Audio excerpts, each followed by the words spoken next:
오늘 8월 첫 주 예배 동참하시는 모든 믿음의 가족들을 축복합니다. 여러분들이 기도해 주신 덕분에 우리 중고등부 수련회도 의뢰 중에 잘 마쳤습니다. 우리 자녀들 오늘 대표로 2명 왔는데요. 공사가 다망합니다. 우리 요즘 애들이 받은 은혜 기억하고 예배 자리를 잘 지킬 수 있도록 여러분 계속해서 중보해 주시길 바랍니다. 올해 우리 교회의 목표는 복음으로 사는 교회가 되는 것이죠. 그래서 우리가 복음서를 계속 나누고 있는데, 복음은 예수님 자체예요. 나 같은 죄인을 위해서 이 땅에 오셔서 자기의 몸을 찢으시고 물과 피를 다 쏟으신 주님의 그 놀라운 사랑이 복음이고, 이 복음을 믿는 자에게 주시는 구원과 영생, 하나님 나라가 복음입니다. 그래서 우리가 주님 복음으로 사는 인생이라는 것은 복음이신 주님을 믿는 것인 동시에 복음이신 주님을 증거하는 증인된 삶을 사는 것이죠. 그때 우리 삶의 복음의 능력, 복음의 열매가 나타나게 됩니다. 여러분, 한 주간도 주어진 삶의 자리에서 증인으로서 복음을 잘 전하셔서 기회를 붙드시고 복음을 전하셔서 복음의 능력도 체험하시고 복음의 능력을 경험하는 우리 모든 지체들 되시기를 주님의 이름으로 축원을 드립니다. 자, 지난 시간에 우리는 영생과 빵에 대한 말씀 나눴어요. 우리는 무슨 목적을 가지고 주님을 따르고 있는가? 빵을 얻기 위함인가, 아니면 영생을 얻기 위함인가? 주님을 따르던 많은 사람들이 주님을 떠났습니다. 왜? 더 이상 빵을 얻지 못했기 때문에. 그렇죠? 주님께서 나 더 이상 너희들에게 빵 안 준다. 대신 내가 생명의 빵이다. 나를 먹어야 영생이 주어진다. 즉 주님을 믿는 자에게 주어지는 영생, 영원히 목마르지 않고 영원히 줄이지 않는 영생을 주님께서 주시겠다고 약속하셨어요. 근데 이 말을 들은 사람들은 다 주님을 떠났습니다. 왜 그렇죠? 그들의 마음에 맞는 말씀이 아니에요. 그들이 원하는 말씀이 아니었어요. 그들은 빵을 원했는데 주님을, 영생을 준다고 하니까 미련 없이 주님을 떠났습니다. 그때 주님께서 남아있는 제자들에게 물으시죠. 너희도 가려느냐? 무슨 뜻입니까? 야, 너희들 나 따라오면 빵을 얻지 못하는데 괜찮니? 나를 따라올 때 원치 않은 고난을 만나도 괜찮니? 이때 베드로가 대답하죠. 주여, 영생의 말씀이 여기 있사오니 우리가 누구에게로 가오리까? 무슨 뜻입니까? 주님, 우리 빵을 원하는 게 아니에요. 빵을 얻지 못해도, 내가 주님을 따라가다가 어려운 일을 당해도 저는 주님을 선택할 것입니다. 왜 그렇죠? 영생보다 더 귀한 게 어디 있습니까, 여러분? 그렇죠? 여러분, 우리는 다 하늘에 소망이 있습니다. 아멘이십니까? 구원의 기쁨이 있고 영생의 소망이 있어요. 이것과 바꿀 수 있는 게 없어요. 우리가 이 땅을 사는 목적은 사명이 있기 때문에 사는 것이죠. 그래서 베드로가 선포한 거예요. 주님, 영생보다 귀한 게 어디 있습니까? 영생이신 주님을 우리가 따라가겠습니다. 우리도 마찬가지. 여러분, 썩어 없어질 세상의 것을 얻기 위해서 엉뚱한 것 쫓아다니거나 세상의 것을 얻기 위해서 주님을 믿는 것이 아니고요, 영생이신 주님을 따라가시기 바랍니다. 그래서 이번 한 주간도 모든 순간마다 영생이신 주님을 선택하는 저 여러분 되시기를 주님의 이름으로 간절히 축원을 드립니다. 아멘. 자, 오늘은 6번째 시간인데, 오늘 본문에 보니까 주님이 자유를 말씀하세요. 자유. 자, 32절에 다시 한번 볼게요. 진리를 알지니 진리가 너희를 자유롭게 하리라 그랬습니다. 주님께서 우리를 자유케 하시기 원하세요. 즉 주님께서 우리에게 자유를 주시길 원하십니다. 그럼 여기서 말하는 자유가 뭘까요? 여러분, 자유하면 뭐가 생각납니까? 옛날에 커피 광고 그런 게 있었죠. 아세요? 뭐가 보입니까? 자유가 보인다. 요거 아시는 분 한 50대 정도. 모르세요? 주주사님 모르세요? 전혀 몰라요? 아직 50이 안 돼서 그렇군요. 많은 사람들이 자유로 생각하면 내 마음대로 사는 것, 이것을 자유로 생각해요. 그래서 진짜로 자유를 딱 쳐보면 사전적 의미가 1번, 2번, 3번 있는데 1번에 이렇게 되어 있어요. 자유가. 제가 읽어볼게요. 자기 마음대로 무엇에서도 얽매이지 않고 내 마음대로 행동하는 것, 이것이 자유예요. 네, 사전적인 의미로. 그런데 무엇에도 얽매이지 않고 내 마음대로 산다? 이것을 자유로 생각한다면 자칫 이것이 뭘로 빠질 수 있느냐? 방종으로 빠질 수 있어요. 그래서 우리는 자유와 방종을 좀 구별해야 됩니다. 예를 들어서 지난 금요 기도회 때도 제가 설교 때도 말씀을 드렸는데, 우리가 운전을 하면서 내 마음대로 막 운전해. 신호도 지키지 않고 법도 지키지 않고 그러면 어떻게 됩니까? 사고 나죠.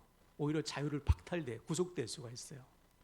예를 들어 사거리에 차들이 신호를 대기하고 지키고 있는데 나 신호 안 지킬 거야. 그리고 내 맘대로 막 빨간불은 내 간다. 그러면 100% 사고 나죠. 자유는 그런 게 아니에요. 지난 화요일 날 수련회 둘째 날입니다. 애들 집회를 마치고 애들 차 운행을 집에 다 데려다 주고 그때 12시쯤 넘었어요. 저와 제 아내와 휘레가 교회차를 타고 이제 사택으로 돌아오는 중이었습니다. 운전석에 제가 앉고 조수석에 아내가 앉고 뒤에는 휘레가 앉았어요. 12시가 넘으니까 그 학화동에 다 전멸등이에요. 신호가 없어져서 중앙불만 깜빡깜빡합니다. 차들이 거의 없으니까. 그래서 저도 조심해서 이렇게 가고 있는데 사거리를 지날 때였습니다. 사거리를 지나는데 저 오른쪽에서 하얀 택시가 속도를 줄이지 않고 막 달려오는 거예요. 그래서 저도 막 급브레이크를 확 밟았죠. 정말 과장해서 깻잎 한 장 차이로 다 이렇게 지나쳤어요. 그 택시도 놀랐던지 서서 막 죄송하다고 깜빡깜빡 비상등을 켜더라고요. 그때 제가 조금만 더 세게 갔더라면은 그 택시와 제 오른쪽에 있는 아내와 만났을 건데 가슴이 너무 막 뛰더라고요. 너무 놀래가지고. 그죠? 좋아해서 그런 게 아니에요. 표정이 좀 그랬나요? 만날 뻔했어요. 그래가지고 너무 놀래가지고. 근데 그때 뭘 깨달았느냐? 신호등의 중요함을 깨달았어요. 우리 여러분 운전하시는 분들 신호등 좋아요, 안 좋아요? 걸리면 기분 나쁘잖아요. 싫죠. 근데 신호등이 없으면 사고 나는 거예요. 신호등이 그래서 중요하구나. 법과 규칙이 그래서 중요하구나. 그러므로 내 마음대로 운전하는 것 자유가 아닙니다. 그것은 방종이에요. 그래서 자유의 두 번째 의미가 뭐냐? 법률 안에서 자유로운 것. 이것이 사전적인 두 번째 의미입니다. 다시 말해 법을 지키지 않고 규칙을 지키지 않고 내 마음대로 하는 것은 자유가 아니고 방종이다. 그래서 방종을 사전적인 의미로 이렇게 적어놨더라고요. 아무 꺼리낌이 없이 제멋대로 함부로 행동하는 것. 아무런 꺼리낌 없이 제멋대로 함부로 행동하는 것. 즉 내 옆에 있는 사람이 손해를 보던 말던 내가 그냥 하고 싶은 대로 하는 거예요. 그럼 어떻게 될까요? 내 자신은 물론 내 옆에 있는 사람도 다 망치게 되는 것이죠. 이것이 방종이에요. 제 대학원 동기 중에 예전에 신학교 오기 전에 알코올 중독이었던 형이 있어요. 형님이 계신데 이분의 말에 의하면 술을 한번 딱 마시면 몇 달 동안 술만 마신대. 완전 폐인이 되는 것이죠. 여러분 술 마시는 것은 그 사람의 자유죠. 그런데 이 자유가 방종이 돼버리면 자기를 망치는 것은 물론이고 가족도 다 망치게 돼 있어요. 즉 자유가 법과 질서와 규칙을 벗어나면 그것은 방종이 되고 그 결과 나와 내 주변을 다 망치게 된다. 신앙생활도 마찬가지. 여러분 신앙생활은 내 마음대로 하는 것이 아닙니다. 그래서 오죽하면 바울이 이런 말도 했어요. 우리 고린도전서 10장 23절 볼까요? 있습니다. 시작. 모든 것이 가하나 모든 것이 유익한 것은 아니요 모든 것이 가하나 모든 것이 덕을 세우는 것은 아니니. 그렇죠. 여러분 우리는 모든 것을 할 수 있어요. 무슨 말도 할 수 있고 무슨 행동도 할 수 있는 자유가 우리에게 있습니다. 즉 여러분들이 지금 교회 와서 뭐든지 다 할 수 있습니다. 그런데 조건이 있어요. 이것이 덕이 되냐? 이것이 유익이 되냐? 내 옆에 있는 사람들이 나의 말을 통해 행동을 통해서 유익을 얻냐? 덕이 되냐? 모두에게 선이 되냐? 이것을 따져봐야 돼. 이것을 넘어서면 뭐가 되는 거예요? 방종이 되는 것이죠. 그러므로 이것이 덕이 되는지 이것이 유익이 되는지 따져보고 행동하는 것, 이것이 뭐라는 것입니까? 진짜 자유다. 이 자유를 우리 주님이 주시고 싶으신 겁니다. 우리에게. 물론 어떤 분들은 여기에 동의하지 못할 수도 있습니다. 아니 무슨 내 마음대로 하는 것이 자유지, 뭐 신호등을 지키고 내가 하고 싶은 말도 못하는 게 자유냐, 시원하게 내가 하고 싶은 말 하는 게 자유지. 여전히 방종을 자유라고 착각하는 분들이 있을 수 있다는 것입니다. 오늘 본문의 사람들도 그랬어요. 주님께서 내가 너희를 자유롭게 하리라 말씀하니까 아니 무슨 말이야, 우리는 자유한데 이미, 이렇게 말한 겁니다. 왜냐하면 뭐라고 얘기했냐면 이들이 우리는 33절 보세요. 그들이 대답하되 우리가 아브라함의 자손이라 남의 종이 된 적이 없거늘 어찌하여 우리가 자유롭게 되리라 하느냐. 그렇죠. 이들이 말합니다. 우리는 종이 아니야. 여기서 종은 헬라어로 둘로스인데 노예를 말해. 노예. 우리는 신분이 노예가 아니야. 여러분, 노예는 자유가 없죠. 노예는 소유물이지 않습니까? 그래서 주인의 명령에 따라서만 살 수 있죠. 밥 먹으러 할 때 밥 먹고 화장실 가라 할 때 가야 돼요. 우리는 종이 아닌데 무슨 우리가 자유가 없다는 것이냐. 그리고 우리는 아브라함의 자손이야. 비록 로마의 지배 아래 있었지만 자유롭게 예배할 수 있었습니다. 그러니까 종교적으로도 우리는 자유하고 신분적으로도 우리는 자유해. 근데 무슨 나에게 자유를 준다고 하냐. 일리가 있죠? 그죠? 종도 아니고 노예도 아니고 자유롭게 예배할 수 있는데 무슨 자유냐. 그 이유를 주님께서 말씀하세요. 자, 본문 34절 보세요. 예수께서 대답하시되 진실로 진실로 너에게 이르노니 죄를 범하는 자마다 죄의 종이라.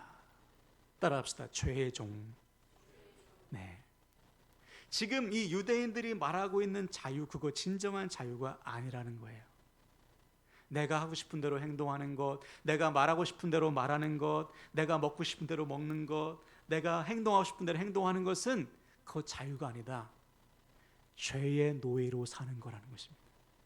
다시 말해, 하나님과 무관하게 하나님의 뜻과 벗어나게 내 마음대로 사는 것은 자유가 아니라 죄의 노예로 사는 거라는 거예요. 자유가 없는 것이죠, 오히려. 그래서 여러분, 자유라는 단어의 뜻은 뭐죠? 관역에서 빗나간 화살. 하나님의 뜻과 무관하게 내 마음대로 사는 거예요. 그것은 자유가 아닙니다. 죄의 노예로 사는 것이죠. 그 결과 하나님과의 관계가 끊어져요. 공급이 없어집니다. 생명이 단절되는 것이죠. 영적 사망의 길로 가는 거예요. 그러므로 사랑하는 여러분, 기억하세요. 내 마음대로 사는 것이 자유가 아니에요. 그것은 오히려 죄의 노예로 내가 살고 있다는 증거입니다. 내 마음대로 살면 오히려 하나님과의 멀어지는 영적 사망의 길로 가는 거예요. 그래서 주님은 지금 알려주고 싶은 거예요. 너희들 네 마음대로 사는 거 그거 자유 아니야. 그거 죄의 노예로 사는 거야. 그렇게 살다가는 심판당할 수밖에 없다. 영적 사망이 임할 수밖에 없다. 그러면서 주님께서 진짜 자유를 주시기 원하신다는 거예요. 죄의 노예로 사는 거 말고 내가 너에게 진짜 자유를 주기 원한다. 어떤 자유인가? 32절 다시 보세요. 진리를 알지니 진리가 너희를 자유롭게 하리라. 어떤 자유입니까? 진리 안에서 누리는 자유입니다. 한번 따라 할까요? 진리 안에서 누리는 자유. 죄의 노예로 사는 것이 아니고요, 죄의 지배당해서 사는 것이 아니고 진리 안에서 누리는 자유입니다. 그럼 진리가 뭘까요? 여기서 말하는 진리, 하나님의 말씀이에요. 더 나아가 말씀이신 예수님 자체입니다. 다시 말해, 예수님의 말씀 안에서 누리는 자유입니다. 예수님의 말씀을 알면 그 말씀 안에서 우리는 자유하게 된다. 좀 어렵죠? 예수님의 말씀을 알면 우리가 자유하게 된다. 여기서 안다는 게 뭘까요? 안다. 그래서 헬라어로 기네스코라는 단어인데 이것은 머리로 아는 지식이 아니고 가슴으로 체험하는 것을 말해요. 말씀이 머리에 있는 것이 아니고 가슴에 있는 것을 말합니다. 그래서 주님께서 31절에 이렇게 말씀하셨어요. 31절 보세요. 그러므로 예수께서 자기를 믿은 유대인들에게 이르되 너희가 내 말에 거하면 참으로 내 제자가 되고. 거하면이 뭘까요? 살면. 너희들이 내 말씀 안에 살면, 그리고 내 말씀이 너희 안에 거하면. 여러분, 마음 있죠? 이 마음에 예수님의 말씀이 거하면, 임하면 진짜 자유가 임한다. 말씀이 있기 전에 뭐가 있을까요? 죄가 있죠. 내 욕심이 있죠. 내 정욕이 있죠. 근데 그 자리를 누가 차지해요? 하나님의 말씀이 차지하면 진짜 자유가 임한다.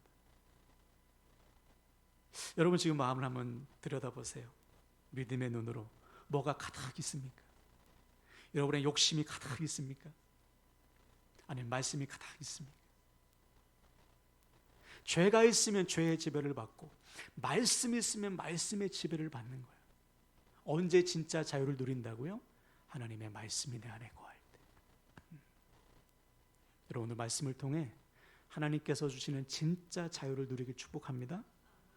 그럼 구체적으로 어떤 자유일까? 오늘 두 가지만 말씀드리는데, 첫 번째는 죄로부터의 자유입니다. 한번 따라합시다. 죄로부터의 자유.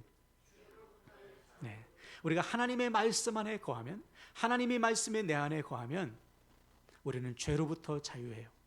왜 그럴까? 죄가 들어올 틈이 없어. 이것이 평생의 영적 싸움입니다. 죄가 내 안에 남아있으면 이 죄가 얼마나 끈질긴지요, 계속해서 뿌리를 내려요. 계속해서 싹을 틔우고 죄가. 예. 그래서 우리가 예전에 막 죄를 이기기 위해서 막 그 죄 쓴 거 막 불태우기도 하고, 그죠? 뭐 하이파이브도 하고 이기자고. 근데 이게요, 하이파이브 한다고 이길 수 있는 게 아니에요. 내 안에 뭐가 있어야? 말씀이 있어야 이기는 거예요. 말씀이.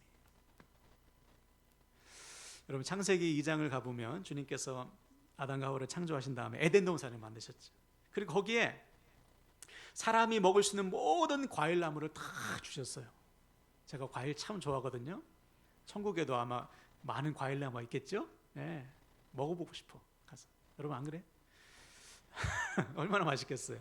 근데 하나님이 아니 왜 동산 가장 중앙에 딱 보이는 곳에 선악과를 만들어 놓으셔가지고 이건 먹지 말라고 했을까? 다른 것은 다 먹는데 이것만 먹지 마라. 여기에 많은 사람이 의미를 갖잖아요. 아니 다 먹으면 먹는 거지 왜 선악과 먹지 말라고 해놓고 따먹어서 왜 죄짓게 만드느냐, 일부러 골탕 먹으려고 하는 것이냐? 아니죠. 하나님께서 동산 중앙에 모두가 다 보이는 곳에 먹음직스러운 선악과를 만들어 놓고 먹지 말라고 하신 이유는 그 나무를 볼 때마다 누구 생각하라는 거예요? 하나님 생각하라는 것이죠. 그 나무를 볼 때마다 하나님의 말씀을 기억하라는 것이죠. 그래서 하나님의 말씀을 기준 삼아서 죄의 노예가 되지 않고 하나님의 말씀에 지배를 당하는 인생이 되라고 선악과라는 규칙을 만들어 놓으신 거예요. 말씀은 마찬가지예요. 이 66권의 말씀 다 외워라, 다 공부해야 된다, 그것이 아니고 이 말씀이 네 삶의 기준 되어야 된다. 이 말씀을 마음에 품고 살아야 된다. 그래야 죄를 짓지 않아. 죄가 너희를 지배하지 않아. 오히려 말씀의 지배를 받는 인생이 되는 것이죠. 그때 진짜 자유함을 누리게 된다는 것입니다. 근데 이때 사단이 여러분 뭐라고 유혹하죠? 먹어도 안 죽어. 하나님 말씀을 왜곡시켜서 버리게 만들어요. 그러니까 선악과를 하와가 볼 때마다 야, 안 죽어, 괜찮아, 하나님 말씀 어겨도 돼. 네 욕심이 우선이지. 야, 식욕은 이건 자연스러운 거야. 얼마든지 먹어도 돼. 하나님의 말씀을 버리게 만들었다. 결국 버렸잖아요. 그 결과 죄의 노예가 돼버렸죠. 우리도 마찬가지. 말씀을 버리는 순간 우리는 죄의 노예가 됩니다. 말씀을 버리는 순간 그 자리를 죄가 차지해버려요. 우리의 마음을. 예. 그래서 성경은 죄의 노예가 된 상태를 이렇게 얘기합니다. 우리 로마서 1장 28절 볼까요? 시작. 또한 그들이 마음에 하나님 두기를 싫어하며 하나님께서 그들을 그 상실한 마음대로 내버려 두사 합당하지 못한 일을 하게 하셨으니. 아멘. 죄의 노예가 된 상태는 뭐냐? 마음에 누가 없어요? 하나님이 없습니다. 하나님의 말씀을 상실한 상태, 잃어버린 상태가 되는 거예요. 그러니 그 마음을 누가 차지합니까? 사단이 차지해버리죠. 죄가 차지해버리죠. 내 욕심과 정욕이 차지해버리죠. 이것이 죄의 노예가 된 상태예요. 상실한 마음이 된 상태, 하나님의 말씀이 없는 상태, 내 마음에 하나님을 모시지 않은 상태가 죄인의 상태다. 그럼 하는 일마다 죄를 지을 수밖에 없죠. 그럼 반대로 말씀 안에 거하면 어떻게 될까요? 죄가 역사하지 못합니다.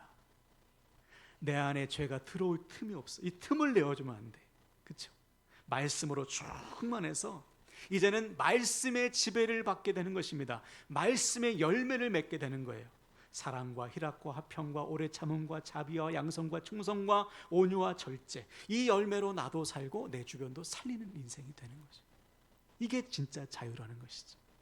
여러분, 늘 하나님의 말씀을 마음에 품고 말씀의 지배를 받아서 죄의 노예가 아닌 말씀의 종이 되어 말씀의 열매를 맺기 바랍니다. 예. 자, 두 번째로 어떤 자유를 주시는가 따라합시다. 상황과 형편으로부터의 자유. 네. 말씀이 들어오면 상황과 형편에서 자유합니다. 반대로 말씀이 없으면 보이는 상황에 지배돼요. 내 형편에 눌리게 되어 있습니다. 우리가 잘 아는 모세도 보시면 하나님께서 그를 부르실 때 못한다고 했어요. 나는 못해요. 말도 못하고 나이도 많고 힘도 없습니다. 누가 기준이에요? 내가 기준이에요. 내 상황과 형편이 기준이에요. 그러니까 상황과 형편에 완전히 눌려서 노예로 사는 거예요. 나는 못해. 우리 형편이 안 돼. 상황이 안 좋아. 이것이 말씀이 없는 상태라는 거예요. 말씀이 없는 상태. 이스라엘 백성들도 보십시오. 하나님께서 그들에게 말씀을 줬어요.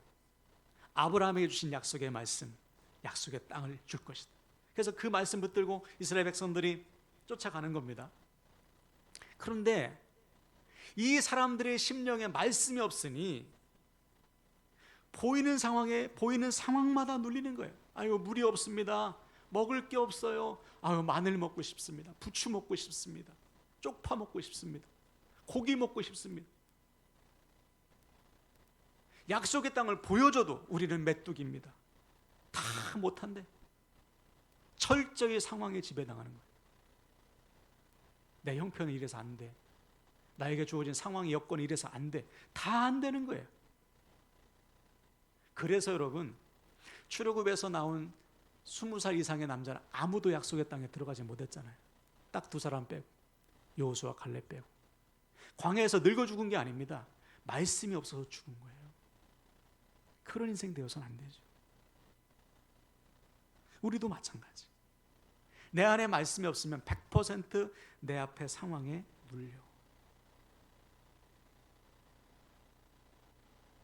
인생을 낭비하는 거예요. 맨날 나에게 없는 것만 보고 맨날 옆 사람과 비교하면서 맨날 불평불만해. 기쁨이 없고 감사가 없어. 자족이 없어. 말씀이 없어. 여러분, 주어진 상황 형편에 눌리지 마세요. 우리 하나님은 그 모든 것보다 더 전능하십니다. 예. 말씀이 들어와야 그게 보이는 거예요. 말씀이 들어와야. 그래서 여러분, 모세에게 말씀이 들어오니까 어떻게 됐습니까? 당당히 바로 앞에 서잖아요. 하나님께서 행하실 일을 선포하지 않습니까? 결국 출애굽의 역사를 이루는 거예요. 40년의 광야 생활을 지도할 수 있는 것입니다. 말씀이 들어오면 상황과 형편은 아무것도 아니에요.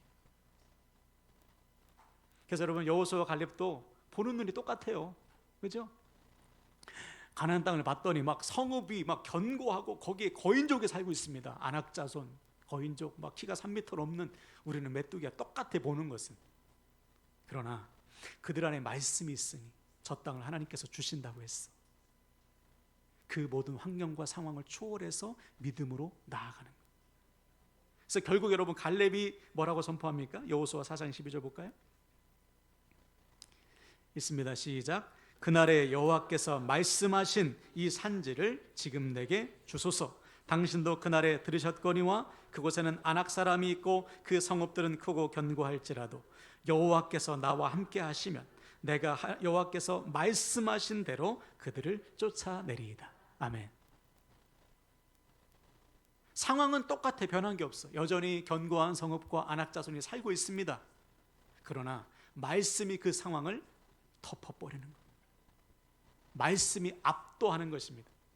하나님의 말씀이 눈앞에 홍해도 덮고 견고한 성읍도 덮고 아낙 자손도 덮고 골리앗도 덮고, 언제 아멘 하시려고, 다 덮는 거예요, 여러분. 그게 말씀의 말씀, 자유한 것입니다. 눈앞에 상황이 어려워도 자유해. 왜? 하나님은 그 상황을 초월해서 역사할 것이니까. 아멘이시죠. 네. 내가 지금 메뚜기 같아도, 나는 힘이 없어도, 나이도 많고 능력도 없고 경력도 없고 경험도 없어도 하나님은 나를 통해서 일하신다고 하니까 내 형편이 문제가 안 되는 거예요. 자유한 것입니다. 이것이 주님께서 우리에게 주시는 진짜 자유다. 언제 내 안에 그 약속의 말씀이 있을 때. 여러분, 어떤 형편과 상황에도 약속의 말씀 붙들고 눌리지 마시길 바랍니다. 오히려 약속하신 것을 반드시 이루시고 성취하실 하나님을 믿고 저와 여러분도 모세처럼, 여호수아와 갈렙처럼 약속을 성취하시기를 주님 이름으로 축원을 드립니다. 자, 지금 말씀 마무리하는데, 여러분 오늘부터 우리는 진짜 자유를 누려야 돼요. 방종은 자유가 아닙니다. 죄의 노예로 사는 거예요. 우리는 하나님 안에서 진정한 자유를 누려야 됩니다. 언제? 말씀이 내 안에 들어와야 돼요. 지금 말씀이 여러분 들려야 돼요. 이 말씀을 가슴에 품으세요. 그리고 말씀대로 사세요. 그러면 이 말씀이 우리를 지배합니다. 그러면 자유하게 되는 것이죠. 무엇으로부터의 자유입니까? 첫 번째, 죄로부터의 자유. 이제는 죄의 노예가 아니고 말씀의 노예로 사시길 바랍니다. 말씀의 종으로 살아서 열매를 맺고 그 열매로 나와 내 주변도 살리는 거예요. 두 번째, 형편과 상황으로부터의 자유입니다. 여러분, 지금 나에게 주어진 형편은 하나님께서 나에게 허락하신 거예요. 아멘이십니까? 감사하세요. 기뻐하세요. 남들과 비교하지 마시고 자족하면서 여기서 나를 통해 역사하실 하나님을 기대하세요. 그러면 하나님은 이 상황과 형편을 초월해서 역사하십니다. 마침내 약속을 성취케 하시는 거예요. 이 놀라운 자유를 오늘부터 여기서만 또 누리지 말고 가정에서도 세상에서도 누리시기를 주님 이름으로 간절히 축원을 드립니다. 아멘. 이 시간 말씀